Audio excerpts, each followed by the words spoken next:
Looking back at OneShot, we can see a story emerge. Except this story doesn't make as much sense as someone might think. Why does the world machine want to kill itself? How does a living creature get inside a video game? Why did Rue and Cedric imply they are robots? Why did their attempts to tame the world machine not work? Where in the world did NIKO come from? Where was the author during the entirety of the Solstice ending? All of the answers to our questions are there, we just have to dig a little deeper into the story. On a planet most likely far away, their sun went out. Some of them dedicated their remaining time to making sure their culture still survived by sending data of it out into space, hoping that one day aliens might find it and remember them.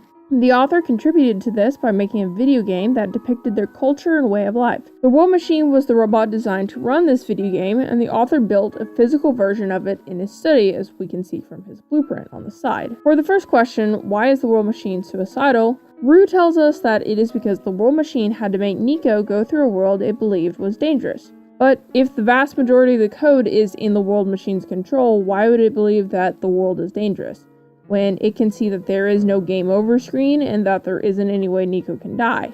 No, what really happened was this. The World Machine was just beginning the process of becoming tamed when it wanted to see what would happen if it corrupted the code. An NPC fell into the corrupted code, and this caused the World Machine to no longer be able to control it. The squares would appear whenever it was scared or stressed, but the author didn't know this and got very angry with the World Machine. When something just doesn't work, you're gonna get very, very upset with it. Especially if your world is dying and you're stressed because time is running out and you can't figure out what the stupid thing's not working. The author didn't realize, however, that every time he was yelling and cussing at the World Machine, it was able to hear him and it internalized this emotional abuse. He negatively tamed the World Machine by establishing a special bond with it of negative feelings. But why haven't we seen any of the dark side of the author? The author controls what he is represented as in the world of OneShot. If aliens find his video game, he wants to make his culture look as good as possible. So he removed negative taming and his own temper from the world. The author probably didn't write most of those books he says he wrote. Why would he spend so much time writing literature for the NPCs in the video game when he could just recycle real-life books? He was too lazy to create a bunch of author NPCs to write these books, so he just claims to have wrote them himself inside of OneShot. The author wants to tell the player as little about the World Machine as possible, but is forced to during the ending of the first run. He uses objectifying, vilifying language to describe his creation, like it silences those who learn of its true nature, when really it's a stress response, nothing malicious, and the entity seeks death, which is a way less impactful way of saying suicide. The entity dislikes the author as well. The World Machine had to have been tamed from the very first time you open the game. When you first encounter it, it speaks just like a tamed robot, it removes the squares blocking Alula's exit, and the NPCs know how to handle the solstice route. Rue and Cedric failed to tame it, so the only human left who interacted with the World Machine before you is the author. But the author didn't treat the World Machine like a good friend, considering the state of their relationship, so negative taming has to exist. The World Machine doesn't know that it's tamed, however, because everyone around it, the author, Cedric, Rue, and Prototype, keep telling it that it's not. Now, for the next question, how does a human get inside of a video game? The author, Cedric, and Rue all claim to have accomplished this. When you throw in Prototype as well, a highly advanced AI, OneShot would take hours and hours to download if there really were 3 people and an AI in it. Considering that this technology is never explained in game, I'm having a really hard time buying that this actually works. As we know, these devs thought everything out. So why is this line in the game? Untamed robots will never confuse themselves with the living. What purpose does including this itty-bitty detail serve? And why is this listed as important? We don't know any tamed robots who have confused themselves with the living. Why does Rue and Cedric imply they are robots? If you speak to Prototype first here, NIKO asks him what it's like to be a robot, and Rue and Cedric reply first. Why was this added to the game, devs? They must be tamed robots who have confused themselves with the living. They were most likely built as a backup to the World Machine after it began corrupting the code. Rue is the emotional center, Prototype is the logical center, and Cedric is the one who gets stuff done. But this is way too perfectly designed for them to be just friends or children of the author. They also had their memories of being tamed, erased, and implanted with fake ones of living in the old world. We know this memory manipulation technology exists as Alula and Calamus remember the author visiting them many times, but he doesn't have time for that. He's trying to program a video game here. It'd be so much easier just to implant memories. The World Machine is most likely not fooled into thinking the three of them are real because, well, the author probably tamed them in his office, which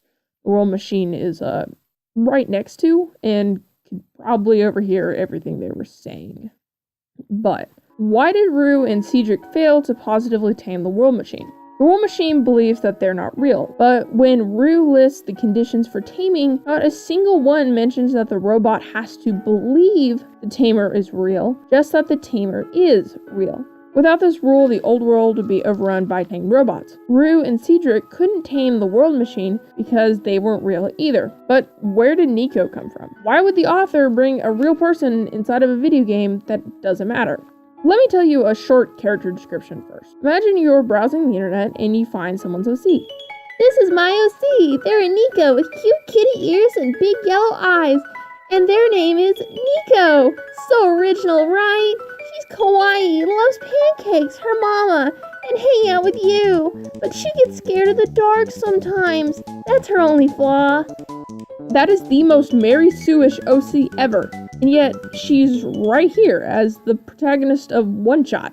Why would the devs fall so short when it comes to the protagonist? This has to be intentional. NIKO is a robot, designed and tamed by the author to emotionally manipulate us into coming back into this world because of how cute and cuddly they are. And curse you, author, because it worked. Just look at this. Markiplier, are you still there? It happened again. Oh, it's okay, NIKO! It's gonna be okay, don't worry. Oops. How could NIKO have traveled from her world and been transported inside of a video game if she was not a robot? Nobody in the game has the power to summon random people from other planets into the game. NIKO exists in between a small memory portion the World Machine cannot access and the main memory that it controls, which explains why the World Machine can access NIKO's feelings and prevent us from talking to NIKO for short periods of time. NIKO was most likely programmed and tamed now that the author had learned his lesson away from the World Machine, so it fully believed NIKO was human. The author also implanted fake, vague memories of wheat fields and pancakes. This is ingenious on the author's part, because it emotionally anchors the player to the game. It gives them a protagonist to act through, and it prevents the World Machine from killing itself while the player is playing. As the author finished making the game, he created another tamed robot whose sole job was to make sure the game was playable, even if that required making new code, something Rue, Cedric, and Prototype couldn't do. This new robot was able to write in the author's handwriting, so let's just call it Author 2.0. Author 2.0 existed entirely in the extra memory section, and was completely out of detection from the World Machine. Then, as the final days of the old world came to a close, the author converted the World Machine's physical structure into code and sent it out into space, over and over and over again, hoping someday that someone would find it. And I suppose that many years later, someone found this game and you downloaded it onto your computer. Throughout all of the emotional abuse that the World Machine went through, it formed an outer shell to its personality, that I'm going to call the Entity. A very bitter and cynical personality who externalized the abuse, pretty different from the inner shell of the scared and stressed World Machine that internalized the abuse, who we encounter at the end of the solstice drop. When the Entity first encounters you, it tries to convince you first to quit the game, so it can wait for the entire file to corrupt, effectively killing itself, and second, to help NIKO leave above all else. If you smash the light bulb, you order, as a human, the world to end, which the World Machine will gladly agree to doing since obeying a human is above protecting itself, what it wants. And we know the story from here. The Entity is still creating some squares due to stress, but it is trying to keep that down to avoid corrupting NIKO. However, this causes more stress because it's trying so hard not to hurt NIKO, which creates more squares. It removes the squares that prevented Lula from leaving, but still doesn't realize it's tamed because it doesn't think anyone has treated it like a good friend yet. The definition of positive taming, which is the only definition that exists in this world. The Entity was most likely never told about negative taming when it was in the old world because, well, why would it need to be? Not really a thing I'd feel like would come up in conversation.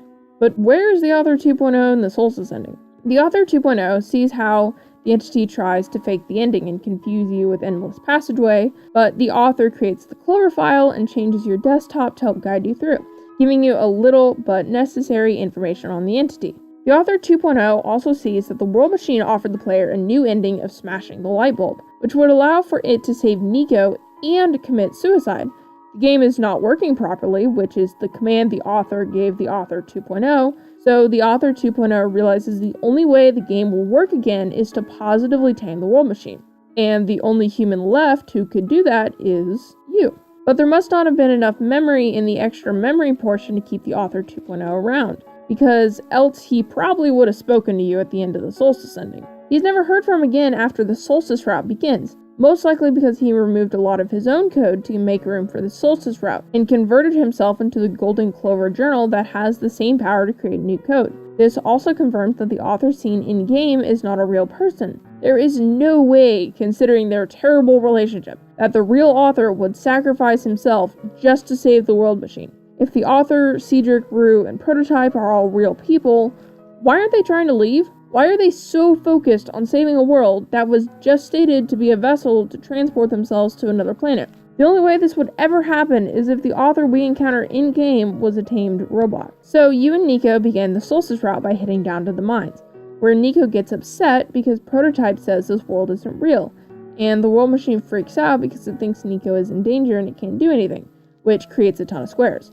And honestly, this fits in with the World Machine's personality. As a victim of emotional abuse, to interpret harm, as listed in the laws of robotics, to include emotional harm as well. Judging by the language in which this event is discussed later on, this was most likely a panic attack that ended with the World Machine unconscious. Due to the fact that the World Machine has no facial picture on the side when it speaks, a lot of its dialogue that is actually spoken in panic tones can be completely misinterpreted as rage. You then meet up with Cedric, he takes you two to the refuge, and then you two meet Rue. Everyone at this point has been working together to hide the fact that the author emotionally abused the World Machine. Rue, Cedric, and Prototype either don't know about the abuse, or if they do, they are loyal to the author first and foremost. The World Machine also does not want to make the author, its creator and father figure that it looks up to, look bad. Don't believe me? Rue directly contradicts another piece of the story at one point in time. She says that the simulation never contained any real danger. The eventual intended ending was meant to be a happy one, but the World Machine doesn't know that. But later on, the World Machine knows exactly what the happy ending was, and exactly what it was going to contain. Rue also tells us about positive taming, to make it seem like the World Machine is not tamed. Her entire definition applies to both kinds of taming, except for one tiny line which she adds in, treat it like a good friend.